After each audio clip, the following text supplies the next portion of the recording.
All right, let's get rolling. Welcome, everyone. Excited to have you all here at the Power of Aerial Imagery, 3D Data, and AI in Civil 3D presentation and webinar. I wanted to make sure that you all know that you're welcome and encouraged to submit questions via the chat Q&A feature for the webinar. We'll also be sending a post-webinar survey, and we'd love to hear your feedback on today's content and any ideas for future webinars as well. And you'll also receive a follow-up email with the recording of today's presentation. Let's jump in. So this is our agenda today. We'll introduce you to the speakers and we'll talk through aerial imagery in infrastructure projects at a high level. You'll get to see some of that in action. And then how you can use aerial imagery, 3D, and AI in broader set of projects and capabilities. And we'll summarize and conclude the session and get some time at the end for Q&A. So today's presenters, my name's Jeff Saunders. I'll speak about myself in a minute, but we're lucky to have John Sayre from Autodesk, Technical Marketing Manager for the civil infrastructure products. John, prior to working for Autodesk, was a civil application engineer, teaching the products inside of the AEC collection, and he has 27 years of civil engineering experience running from residential, commercial, and industrial projects, and he's been with Autodesk for 9 years. My name is Jeff Saunders. I'm a solution product manager here at Nearmap. I'm a civil engineer by education and background, who stumbled across geospatial imagery, drones, and the like a number of years ago, and I'm excited to be here and co-present with John.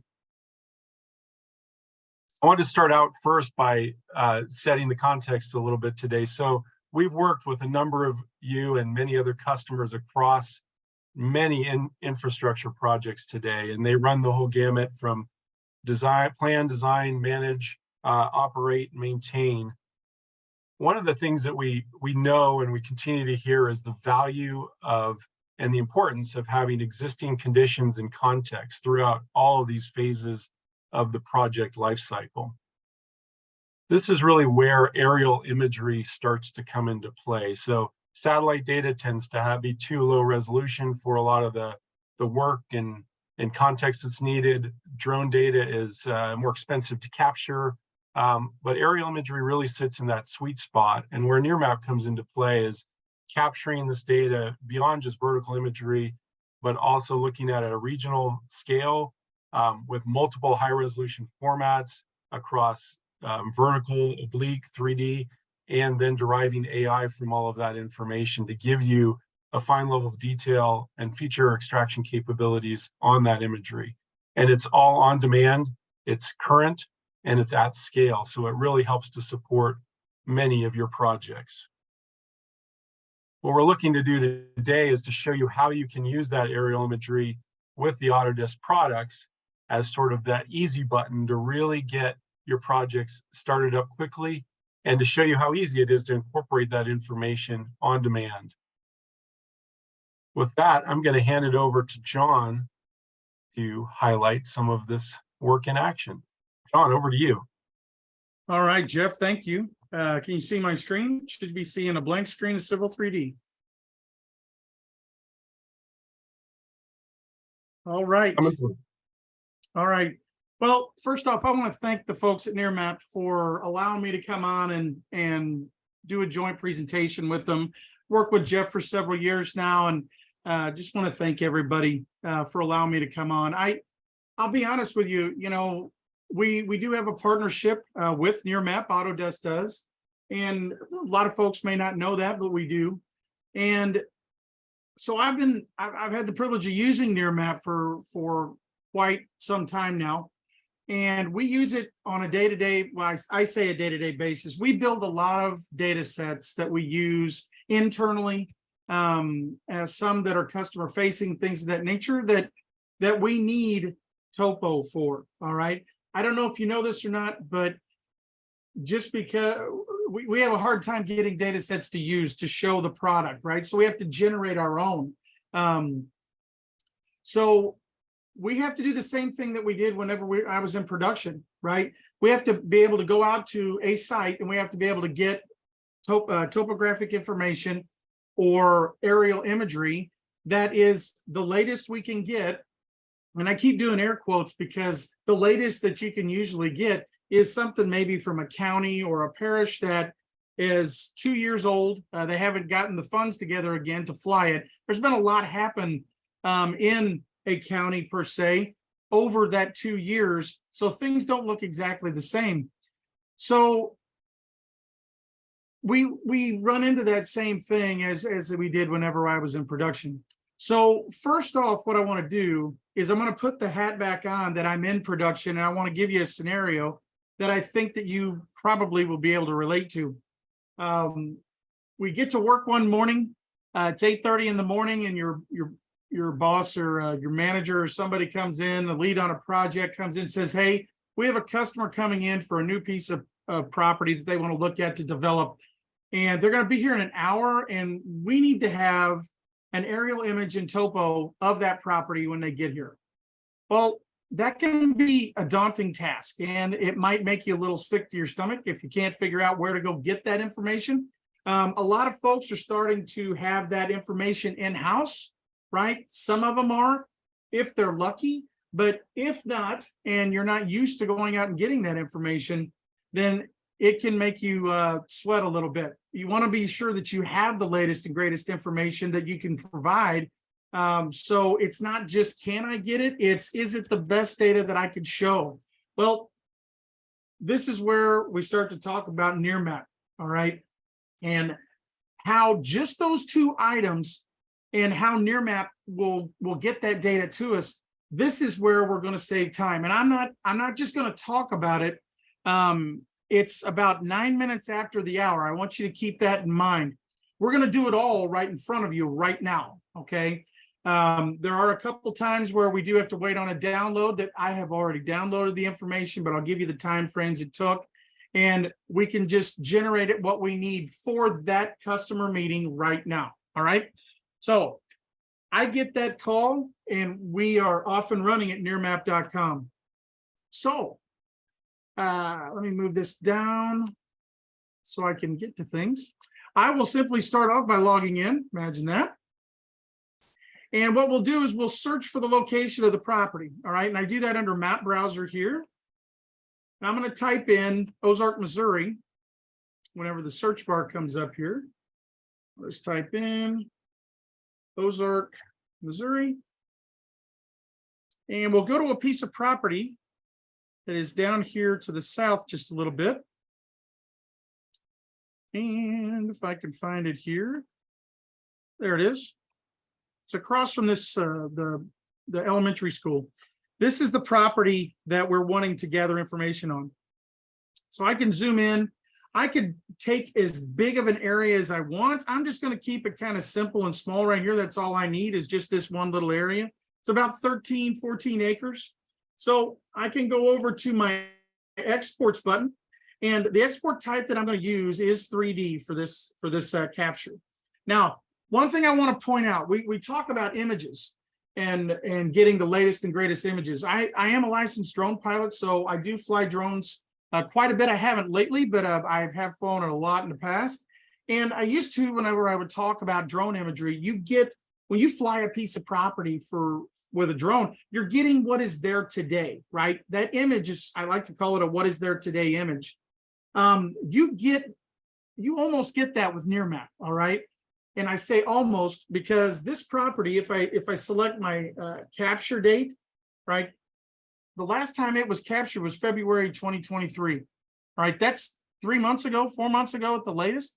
And guess there can't have been that much happen in 4 months to this open piece of property. But around it, I'm going to be able to see in context what has been updated.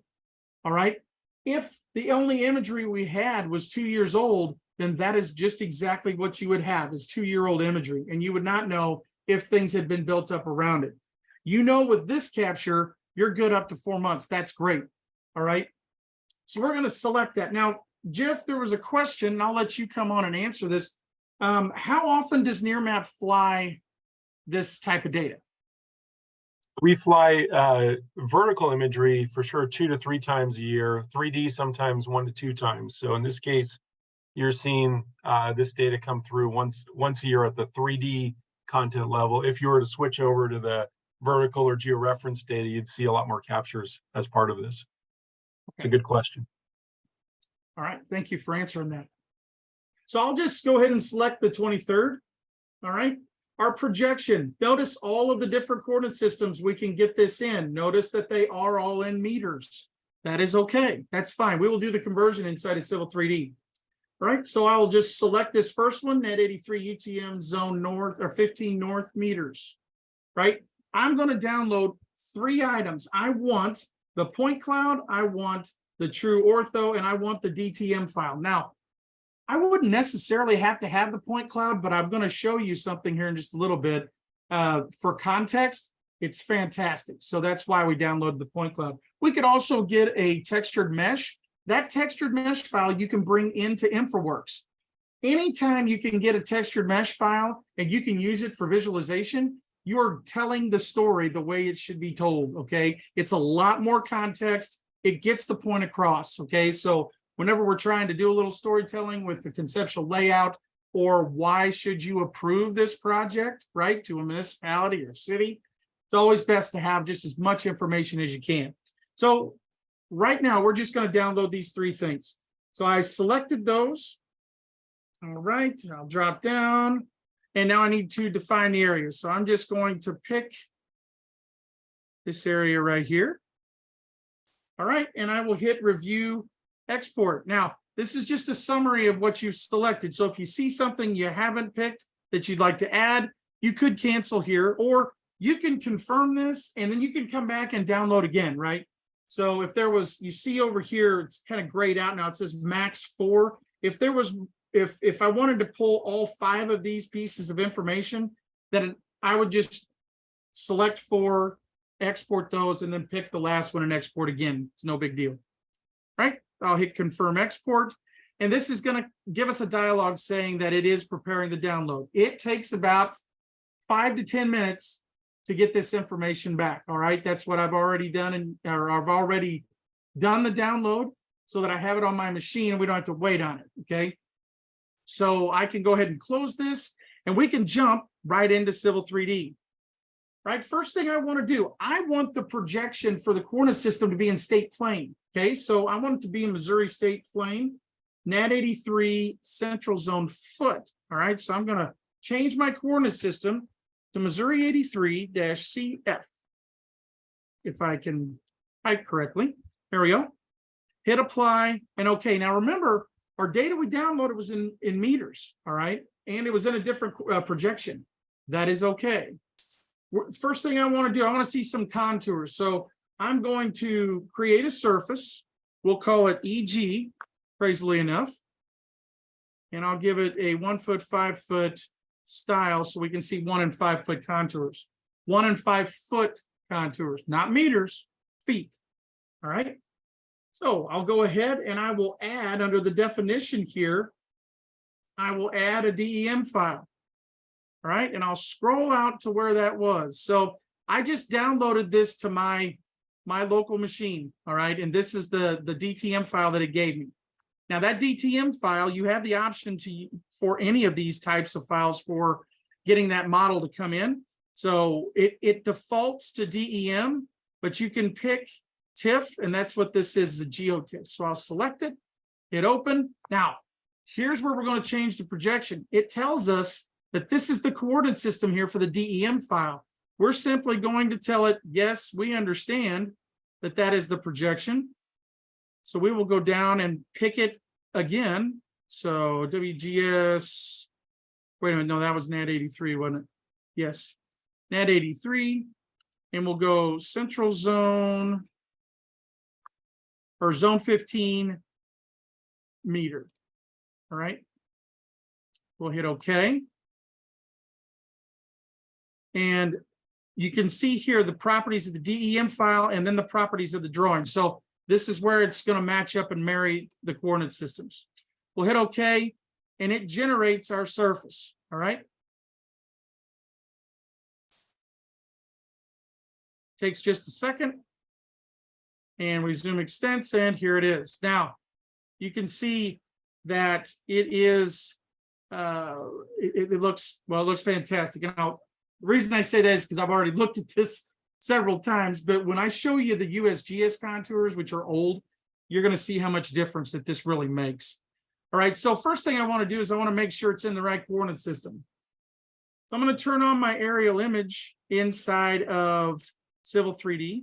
This is an image that's processed and given to you from Bing. All right, so Bing is not what is there in February imagery. Okay, they do update their stuff as much as they can, but I'll prove that point that it's not up to date completely, because this area right here, we're going to see a difference when we bring this other image in. So here's my surface information. I know I'm in the right location. Now let's bring in the new image and look at that. All right.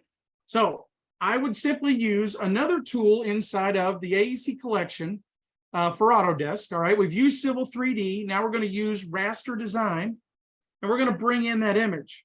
Now, I'm going to walk you through the process of attaching that image, but we're not going to wait on it. All right. So true ortho is the actual image that I would use.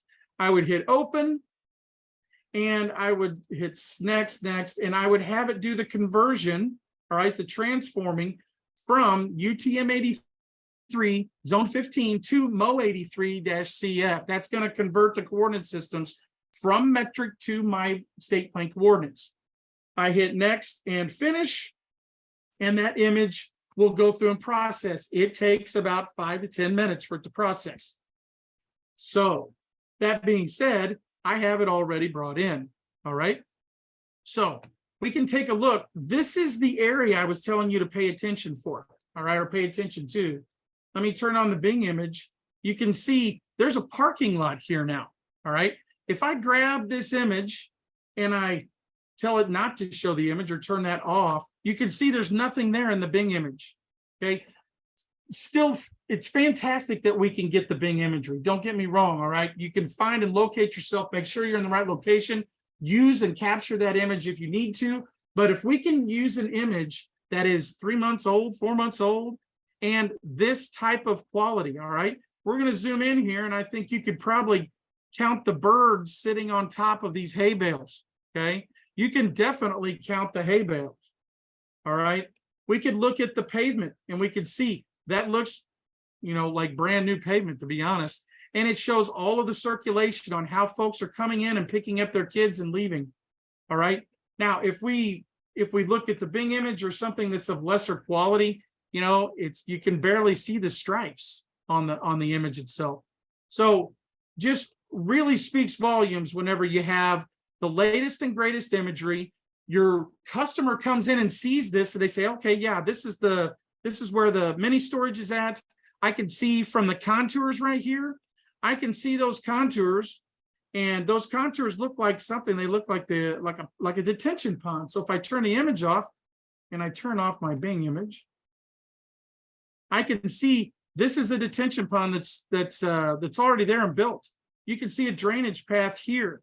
You can also see a detention pond here, and there's a small one here. I only know that because I've been over there. This one's not very big, so it's not deep, so it wouldn't show very much. But if you look at the image itself, I can see that is a detention pond, right? There's its outlet control structure. You won't be able to see that stuff in an image of lesser quality, all right? So it is now what, 121? We started at 109. This fast, you now have what your boss or manager said that they needed for that meeting that was going to happen in an hour. And you got it from Nearmap, okay? It's fantastic to be able to go to one spot and be able to download this information and it be this type of quality, all right? Now, let me show you something inside of InfraWorks that helps. InfraWorks, another piece of software that's inside of the AEC collection that is great for for preliminary design and conceptual layout.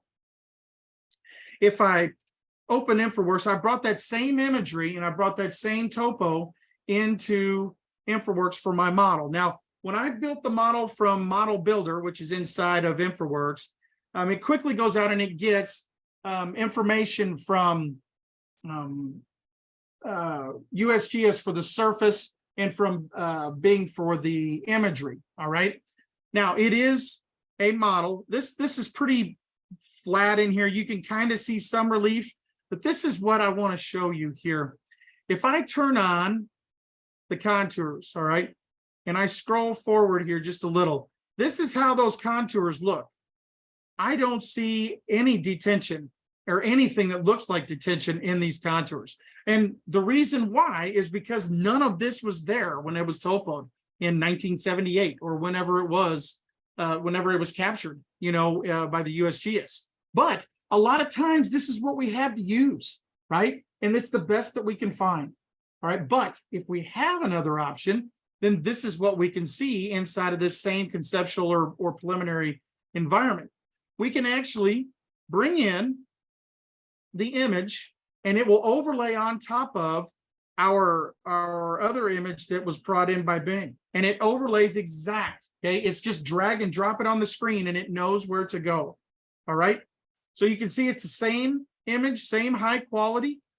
All right, we can also bring in the surface. All right, so I'm going to select another layout here that had the surface, and I'll turn the contours on. This should look familiar. It looks just like the Civil 3D surface. Now, notice it's got the detention. It's got the area here for detention, area here, and this drainage path. We know that this is latest and greatest, right? This is definitely not something that was from USGS.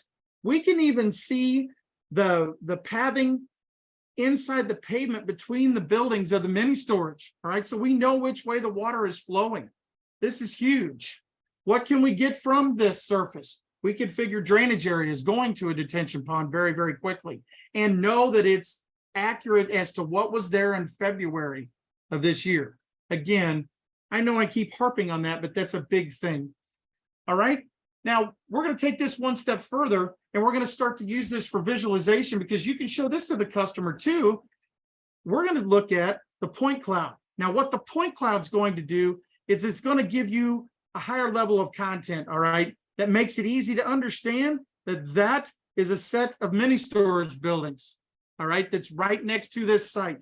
This has a stand of trees running down the fence rows here, here, and here. And lo and behold, there is that detention pond that we just pulled up and been talking about. We can also see over here that definitely is a detention pond. You can see it sloped down inside of the point cloud itself. I think you get the picture. It's definitely rich context that you can add to your contextual model that speaks volumes. 3D speaks volumes. Okay, people understand 3D. All right, I can definitely understand that this is mini storage when I look at it in that direction. Okay, sometimes looking at a flat piece of paper, it's hard to understand. But when you see this, definitely makes a difference. Okay, now, we just talked about InfraWorks, and that was conceptual layout, preliminary layout.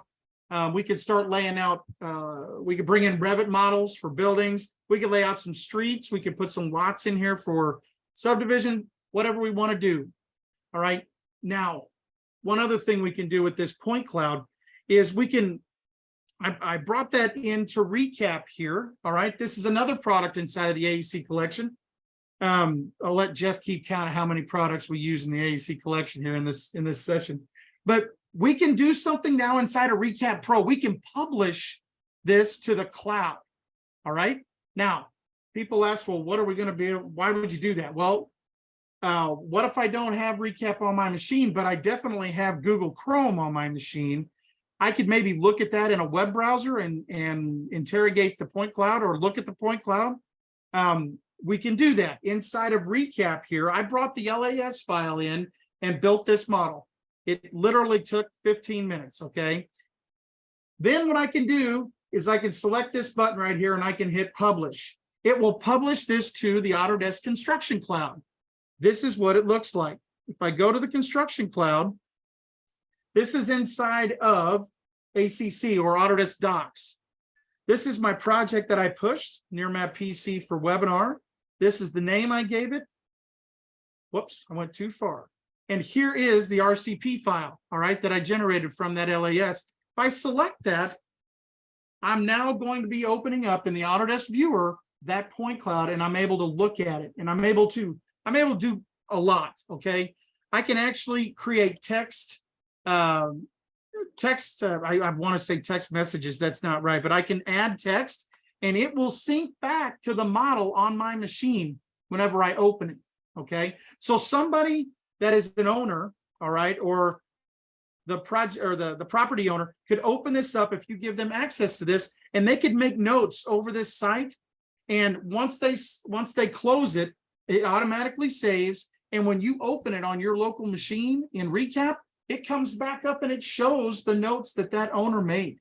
Okay, so what does that do? It improves collaboration. All right, and again, the collaboration is made easier because of the contextual model that we're using, the point cloud we're using, and the level of detail that point cloud is made up of. All right, just easier to understand all around the board. I could tell you, or I could talk about Recap all day long. It's fun stuff. But I don't want to get off on a soapbox here. So I'll go ahead and turn it over to Jeff and let Jeff talk to you a little bit more about maybe some AI and some other things that you can do with the Nearmap product. Jeff, I'll let you. One more thing, John, while you have it up there, maybe stating the obvious, but the value of that topo in Civil 3D even means you're able to cut cross sections. You're able to highlight some other pieces in there, and I think that's really just another benefit of that speed to implementing and incorporating it into your design and planning workflows. So I apologize, Jeff. I got excited and forgot about that, but you can definitely. I can build an alignment and a profile that quick, and I can change things on the fly, and that profile will update. Okay, and this is just a quick profile, but I could build an alignment, a real alignment, and it does the same thing. So what does this do? This allows the owner to see what kind of relief is across the site, right? In order to understand that design-wise, a lot of times you have to think in 3D. And again, it was easy in InfraWorks, right? We could see it in 3D. When it's in a 2D mode like this inside of Civil 3D, this profile is worth its weight in gold. So we can actually drag this around, shorten it, lengthen it. We know that there's a drainage path here. I can actually add a vertex and move this over, and it incorporates that in. So I can see that this is the channel that it's flowing down and going into that pond right here, right? It just speaks volumes for the ease and quickness that you can get this data. And one more piece, John, that so I always love this piece because I remember spending early part of my career drawing a lot of cross sections, and just seeing it instantly happen today in this format is awesome. One other thing we talked about, John, in preparation for this webinar was also looking at GeoBIM and how that might play in. Do we want to talk about that here? Or absolutely. Right. I'm glad you brought that up. So I had that open here. I apologize. So GeoBIM, all right. GeoBIM is a product that is made by Esri, all right. Autodesk also has a partnership with Esri, and so does Nearmap. So, which makes it great. So what we've done, and I actually just got out of another webinar showing this data, is we generated a GeoBIM model, all right, which GeoBIM allows you to take great Esri curated and housed GIS data, right? Existing conditions, as-built information, things of that nature, and it allows you to incorporate in design data. It gets that design data from the construction cloud from Autodesk, okay? What I mean by GeoBIM model, and we won't go into a full-blown demonstration, but this is inside of GeoBIM, and this is what I mean by data that was pulled up I'm sorry, data was generated by Esri, right? As-built information. This is a sewer line, all right? Just real quick, this is a sewer line and sewer manhole that was an as-built condition that was already GIS data inside of Esri ArcGIS Online. So we incorporated that in, and you can see right here all of the information, the GIS information for it. And if you don't see what you want, you can look at the actual design file that's housed inside of the construction cloud that it was generated from. All right. And it is right here in the Forge viewer. It opens that file and brings you to that particular manhole that we have selected, where I can select it and then look at the properties and see more great information. Okay. Now you can do that for civil infrastructure information. I can also do that for any of these Revit models. So I could select, let me close this. I can select that top of the car park.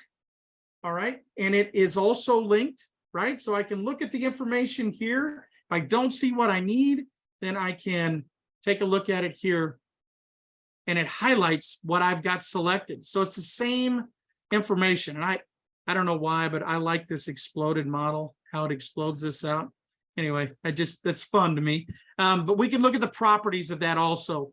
It's just a great way to be able to, if you don't have, well, number one, if you don't have software expertise of opening the files, interrogating the files, you can do it right here in GeoBIM, and you're getting everything around this project. Now, we incorporated Nearmap information or imagery for this because we wanted to be able to show maybe a timeline of construction around the area.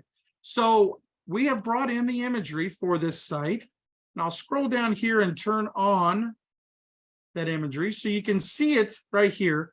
Let me lower this so you can see the whole thing. So this is what the image looked like in 2016, all right, or what the ground looked like in 2016. So they were doing some pushing of dirt, moving things around a little bit, but whenever we look at, I scroll down here, we look at this 2022 image, it looks totally different, all right? There's a lot going on over here. There's a lot going on over here in this area where they're gonna build this, complex here. You can see the roads have changed, things of that nature. And I can flip back and forth and you can see it. Let me zoom in just a little bit tighter. Just take a look at this area, just this area here. That's in 2022. That's in 2016. Now, I just brought those two images in just to prove a point. You could have them all the way from 2022, 2021, 2020, and so on and so forth.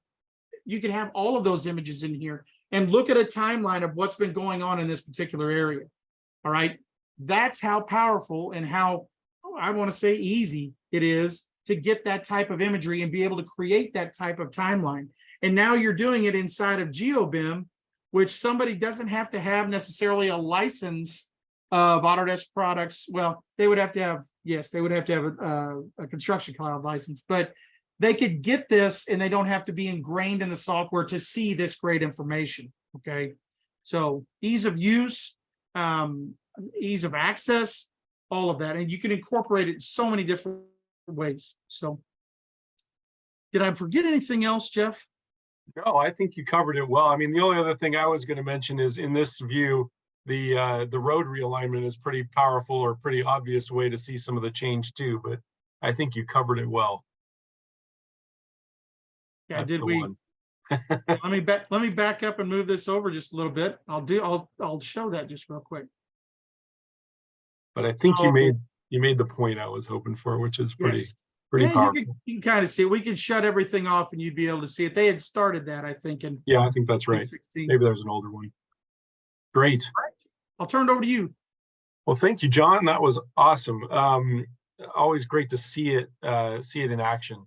I think that's one of the key things. It's not just the data, but it's the data and how it can be used in all the use cases. And so we've had quite a few questions about Nearmap data and where it's available and when it's available. And I thought I'd do a quick summary here. But so we capture imagery up to 3 times per year for over 1,740 urban areas.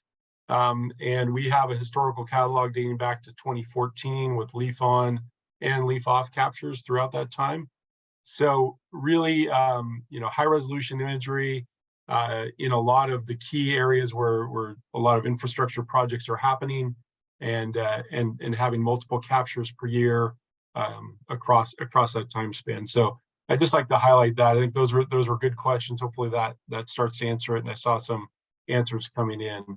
I just wanted to reiterate some of the things that you saw John highlight in his demonstration. We are capturing a number of different content types when we fly. We have vertical imagery, obviously. We capture panoramas that give you a wider view of obliques. You also get individual oblique images, and you can access those. We cover and capture 3D content, which I'll show you a little bit more of. And then at scale, we're also running our own feature extraction to define buildings and structures and roads and a number of other things, which we'll talk about. And over the last couple of years, we've also been extending our coverage to support pre and post catastrophe events with our capture program. So our 3D content looks a lot like this. John mentioned the textured mesh, and I'll show you some examples of using that within InfraWorks and even within Unreal Engine with some of the work that in partnership that Autodesk has been putting together on the Twinmotion side. You saw the point cloud and how that can be used to and even be published onto a browser-based interface with Recap Pro. The digital surface model, we have a lot of customers who use that to really understand the structures and buildings in 3D. So this captures a little bit more relief on that information. You saw the digital elevation model or digital terrain model that John highlighted and turned into contours within Civil 3D and InfraWorks. And then he also highlighted the True Ortho, which is really a version of our vertical imagery that corrects for some of the building lean and components of that, to give you a little bit clearer view of the vertical imagery. Some of the AI I just thought I'd mention too that we are capturing. So I talked about buildings and structures. So this becomes a really valuable piece, especially as you're building digital twins, but also as you're trying to identify and understand other features and context within a given project area. We can also capture and identify concrete and asphalt, so give you a little bit more understanding of where those different feature types exist, as well as different hard surfaces and natural pervious surfaces. So all these can be used to help you identify and inform your projects with some additional context around a project area. And the way we like to look at this is really these key components, along with the tools that John highlighted, are really how you build up and extend your tools to provide and serve up infrastructure projects. So we start with that high resolution aerial imagery. We add and drape terrain over the top of that. We incorporate things like buildings that we also have additional attribute information talking about the heights of the buildings. And then we can add in things like infrastructure from the AI as well. So all of these pieces really start to provide the foundational components for broader modeling and visualization within tools like Autodesk. I wanted to highlight one model that we did. So here we are in InfraWorks. This is the city of Boulder.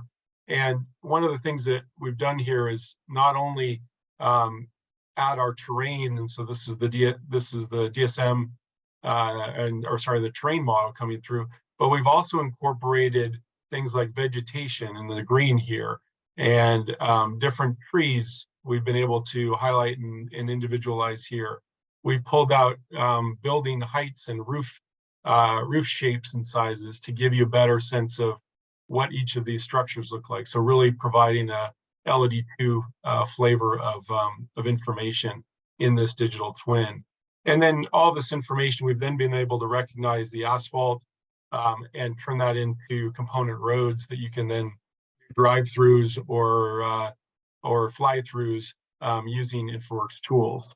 All of that really helps to highlight the value of incorporating AI and the attribute information that comes from AI to really enrich the model that you have to bring to your customers. All right, back to next slide. So as John alluded to, and I hope to show you a little bit more of the Nearmap content really is part of a plug and play story with any number of the Autodesk civil infrastructure products, as well as some of the broader sets of tools within Autodesk. So 3D Max, Revit, Navisworks, and even with the Twinmotion partnership. So anyway, lots of exciting ways to incorporate this information.